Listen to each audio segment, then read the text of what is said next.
Do you know that you can go round and round in circles farther than where you ought to go to in more time if you refuse to listen or be connected to the person who sent you on the errand?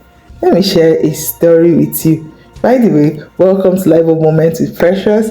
I hope your day is going well because mine is. Okay, back to my story. So I needed to eat one day and I sent someone to help me get food from a restaurant. I wanted rice and beans with meat. But this, and I just said, okay, just go anywhere. So he chose to go somewhere farther.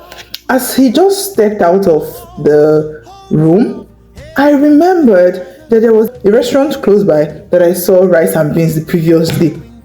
And I picked up my phone just immediately and I started calling him. I called him and called him, but he wasn't picking the call. He just left my room and, okay, where are you? I need to speak to you. I need to tell you, redirect you to where you will get this stuff even faster.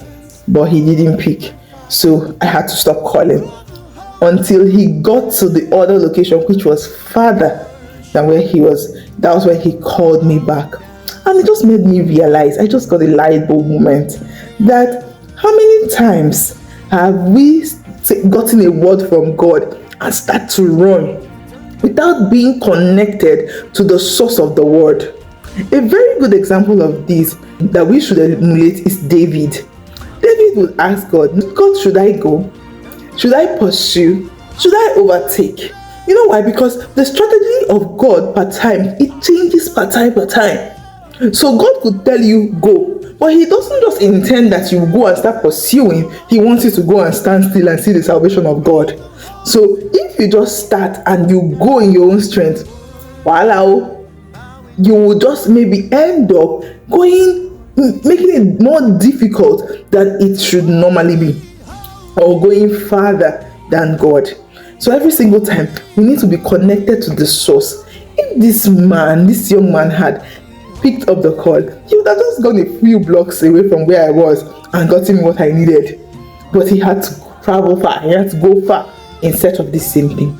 How many times have you heard God's word, and instead of you to start praying and start worrying, Paul will say to Timothy, he said, walk with the words of prophecy. Those prophecies that God has put over your life, oh, you're going to go abroad, you're going to do this, you're going to do that, it is for an appointed time. So it is not just about getting the word, it's about when. There's also the how. But you cannot get all this if you're not still connected to the source of the message. Remember, in communication, some of us who learned communication in school, they told us that communication is not yet complete until there has been a response or a feedback to the sender. So you see that for communication the cycle of communication to be completed, everybody must be connected to each other. Are you still connected to the source, or are you running with the word from the old season? As you ponder on that, thank you for coming to Live Up Moments with Precious today. It's been a beautiful time and I hope you're blessed. God bless you.